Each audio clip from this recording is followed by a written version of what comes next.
So I think the most obvious way to kick off the show is to talk about Tears of the Kingdom.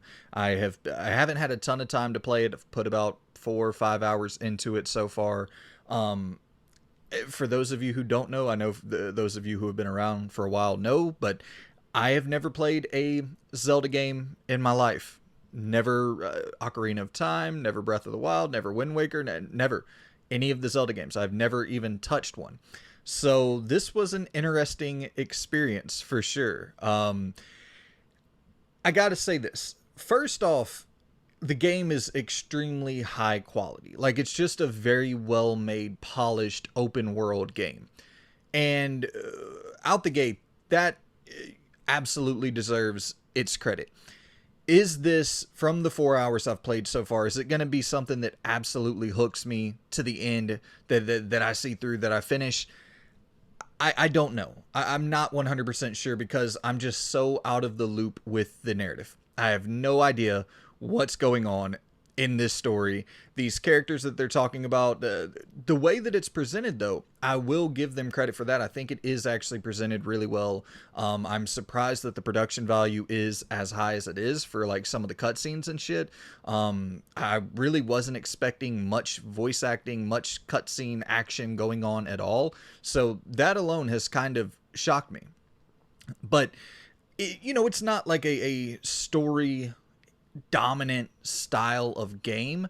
So I'm kind of just interested in the mechanics, interested in digging around in the open world, seeing seeing what new mechanics they throw at me, because that's kind of been the consistent theme of what I've played so far. Is I'm just constantly getting introduced to new mechanics, and I'm just wanting to see what I get next. They start you off where you get the ability to like almost telekinetically move these objects, and you're moving these objects to cross over gaps, or cross over to certain passages that you couldn't reach, and you're doing that by moving these fucking logs together and attaching them and walking across them. And I think that's kind of been my favorite part of the game so far, is that it's very much allowing me to figure out the solution to these problems. It's almost in a way reinvented the way that I think about puzzles, where like there's not just one solution. There's not just one answer to the problem. It's whatever your brain can think up, whatever concoction you can create to, get across that side of the lake that you couldn't reach before because of the current. Okay, do you want to go and grab the logs, stack those together, attach those together, walk across the logs? Cool, go do that. Do you want to go grab this big ass building block and do that, and then just telekinetically move it from one place to the next and slowly, methodically, just trot across those building blocks to get to the next stage?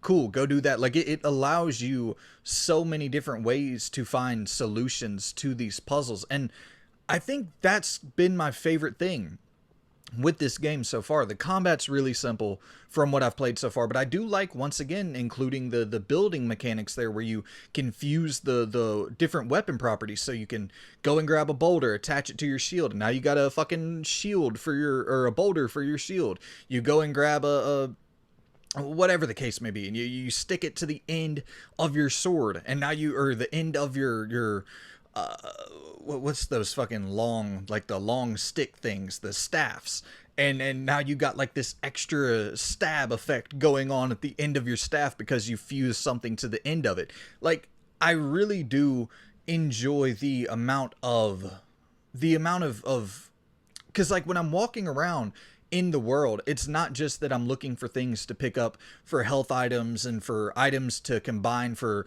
different effects when I'm cooking and shit like that. I'm actually looking around for things that I can add to my already existing equipment to make it better. And that's just a fun way of upgrading your weapons without actually having to sit in menu screens and just slowly fucking, okay, I'm gonna go a point up here, a point up there. It's like all in-game kind of upgrade systems that are just on the fly, swapping between shit. And yeah, I gotta say that the gameplay of it has been very engaging, very fun. The weapon durability is something that I am kind of surprised how much I do enjoy that, and how much it harkens back to what I appreciate about survival horror games, where in Tears of the Kingdom, like if you have a level 4 weapon and a level 5 weapon, level 6, level 7, like I'm always just staying on the lower end. I'm always just using my level 4, my level 5, my level 6, and keeping like the level 7, 8, 9 separate. That way that if I run into a challenge that I can't overcome, I go to the more powerful weapons. And it's similar to the way I play survival horror games, where it's like, okay, I'm going to save this goddamn rocket launcher for the Nemesis boss battle that I know is coming up. Or, you know what I mean? Like, I'm just going to use my handgun and use my knife or use my shotgun, and keep the fucking Gatling gun and rocket launcher for the later stages of the game. And I've been doing that kind of same thing with Tears of the Kingdom. And I really do like it. The only complaint that I would have with the weapon durability so far is that I wish it auto swapped to your lowest ranking weapon if one of your weapons broke. But once again, that is because I really like fast-paced combat in games. I like quick moving action in games.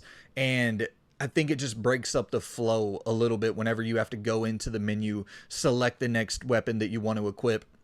I think if it just auto-equipped to your lowest ranking weapon, or if there was a way that you could do that manually, I think that would be really cool. But overall, I gotta say, I have been enjoying it. Like I said, if I don't get hooked in narratively, or if I don't get a new cool-ass mechanic that I just want to play with nonstop, do I think I'll finish it? Probably not. I hope I get my damn glider soon. I haven't unlocked my glider yet. I'm guessing that's a little bit later on in the game, but there's been so many times where I'm at the top of a mountain or whatever, and I just want to jump down instead of slowly fucking trotting down the mountain and going the correct path. I just want to jump down with the damn glider, because I saw that on all the trailers for like Breath of the Wild. So I'm hoping that I get that at some point soon. But yeah, man, overall, I have had a pretty damn solid time with it. Of course, it comes with its Switch drawbacks, just with the hardware limitations, the hardware restrictions. It's you're gonna run up against some pretty brutal